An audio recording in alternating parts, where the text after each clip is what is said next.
Hello दोस्तों, कैसे हो आप सब। आपका स्वागत है आपके अपने यूट्यूब चैनल है जो स्पेयर अड्डा पर। दोस्तों, हमने लास्ट वीडियो में 5.1 के 2 सम किए थे। आज हम थर्ड सम और बाकी के बचे हुए सम करेंगे। 5.1 कंप्लीट करेंगे। देखिए, क्वेश्चन नंबर 3 में क्या लिखा हुआ है। निम्नलिखित संख्याओं में किस संख्या का वर्ग विषम होगा। वर्ग विषम होगा। विषम कौन सी होती है? जो 2 से भाग नहीं होती। अभी पहले हम फर्स्ट क्वेश्चन देखते हैं। 431। उसने बोला है वर्ग के बाद इकाई का अंक विषम होगा। किस संख्या का इकाई का अंक विषम होगा? पहले हम देखेंगे, अगर हमें इसका वर्ग करना है तो हमें इसका फुल का वर्ग नहीं करना है। यूनिट डिजिट देखना है। क्या लिखा है? 1। तो मैं यहां लिखूंगा 1। 1 की स्क्वायर करूंगा तो क्या आएगा? 1। तो इस नंबर का इकाई का अंक विषम होगा। ठीक है, अभी सेकंड करते हैं। सेकंड में क्या लिखा हुआ है? 2866 स्क्वायर इक्वल्स, इसका यूनिट डिजिट कितना है? 6। तो 6 की स्क्वायर करूंगा क्या आएगा? 36। यूनिट डिजिट क्या है? 6। तो इसका विषम नहीं होगा। आ रहा है ना दोस्तों समझ में? अभी देखो थर्ड क्वेश्चन क्या लिखा हुआ है। 777 स्क्वायर इक्वल्स, यूनिट डिजिट 9। 9 का स्क्वायर इक्वल्स टू 81। इसका यूनिट डिजिट क्या है? 1। तो इसका मतलब विषम होगा। ठीक है, फोर्थ क्वेश्चन। इसका फोर्थ क्वेश्चन है 82004 स्क्वायर इक्वल्स, यूनिट डिजिट 4 है। इसका स्क्वायर करेंगे कितना आएगा? 16। यूनिट डिजिट क्या है? 6। तो विषम नहीं होगा। यहाँ तक आया समझ में दोस्तों? अब करते हैं सिक्स्थ क्वेश्चन। सिक्स्थ क्वेश्चन बहुत इजी है दोस्तों, बस आपको थोड़ा ट्रिक लगा के समझना है कि क्या लिखा हुआ है। ये देखिए क्या लिखा हुआ है, 1 और 2। 1 के 2 में मल्टीप्लाई करूंगा क्या आएगा? 2 ही आएगा। 2 1 जा 2, ये स्क्वायर है। ठीक है, 2 1 जा 2। ठीक है, इन दोनों की मल्टीप्लाई करूंगा जो, वो यहाँ लिखना है 2। और जो यहाँ पे आएगा ना, उधर आगे इसमें +1 करके लिख देना है बस। ठीक है, ये देखिए 2 3 जा 6। 2 3 जा 6। यहाँ पे क्या क्या है? 1 इंटू 2 2।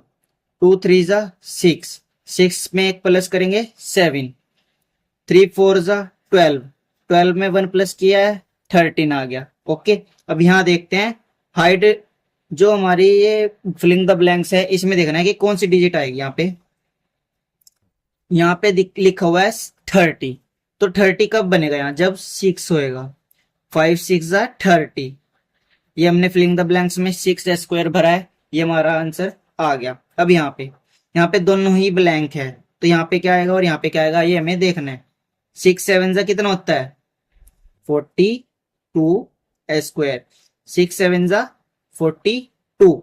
42 plus 1 43 square. ये भी आंसर हो गया।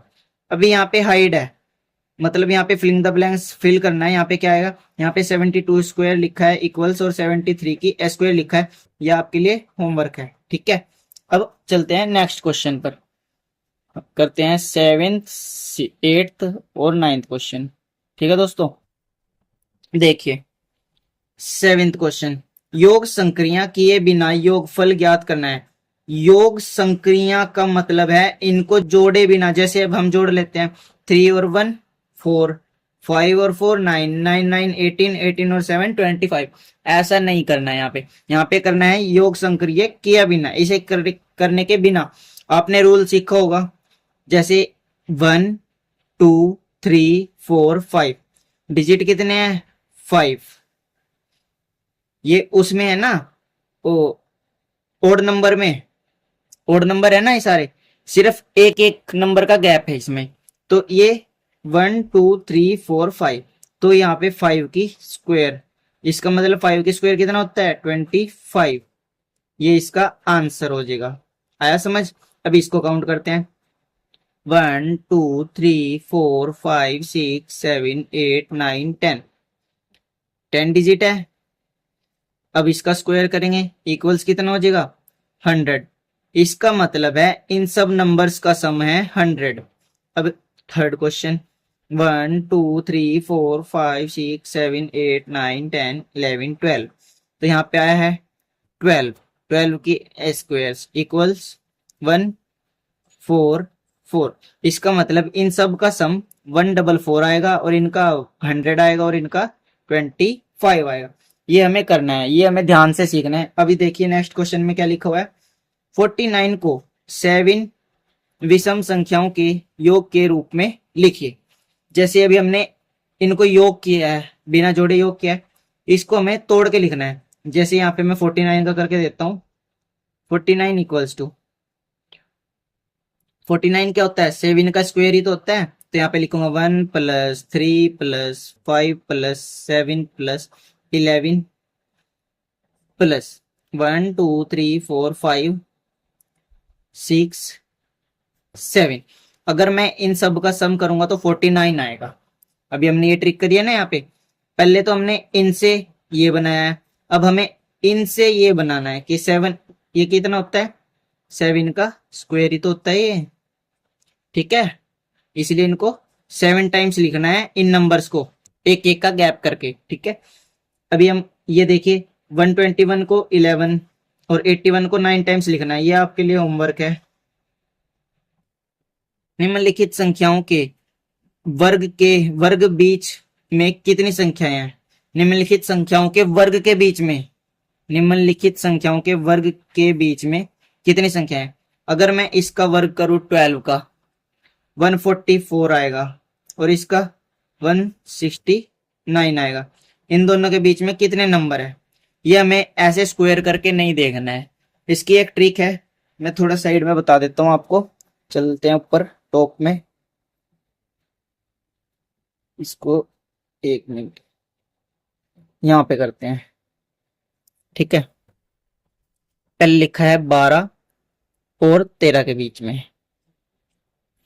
एक फॉर्मूला, ये क्या लिखा है 12 है, इसको हम n मान लेंगे, मतलब n स्क्वायर। और ये कितना है 12 से कितना ज्यादा है 1, तो n + 1 स्क्वायर। यहाँ आया समझ में, इनका वर्ग ही तो करना है। n का मतलब है 12 और उसका स्क्वायर, और n + 1 12 + 1 13, 13 का भी स्क्वायर करना है और फिर इन दोनों के बीच बताने हैं कि कितने नंबर हैं। इसका फॉर्मूला बनाते हैं, इसका फॉर्मूला है 2n। n कौन सा होगा, जो लेफ्ट साइड वाला होगा। ये 12 है तो 2 फॉर्मूले का आ गया, n का मतलब है 12, तो इन दोनों की मल्टीप्लाई करूंगा क्या आएगा 24। तो इसका मतलब 12 और 13 के स्क्वायर के बीच में 24 नंबर्स आएंगे। अब आ गया अगला क्वेश्चन, अगला है 25 और 26, तो इन दोनों के बीच में कितने नंबर आएंगे स्क्वायर में। तो 2n का मतलब क्या है, 2 का आ गया 2, n कितना है 25 इक्वल्स 50, मतलब कितने नंबर आएंगे 50 नंबर आएंगे 25 के स्क्वायर और 26 के स्क्वायर के बीच में, ठीक है। अब करते हैं नेक्स्ट क्वेश्चन, 99 और 100। ये क्वेश्चन है, इन्हीं की तरह होगा, ये है होमवर्क, ठीक है दोस्तों। आपको मैंने इसमें कुछ क्वेश्चन होमवर्क के लिए दिए हैं, 1 2 3 क्वेश्चन होमवर्क के लिए दिए हैं, आप भी प्रैक्टिस करते रहिए, ठीक है। थैंक यू, मिलते हैं नेक्स्ट वीडियो में, बाय बाय।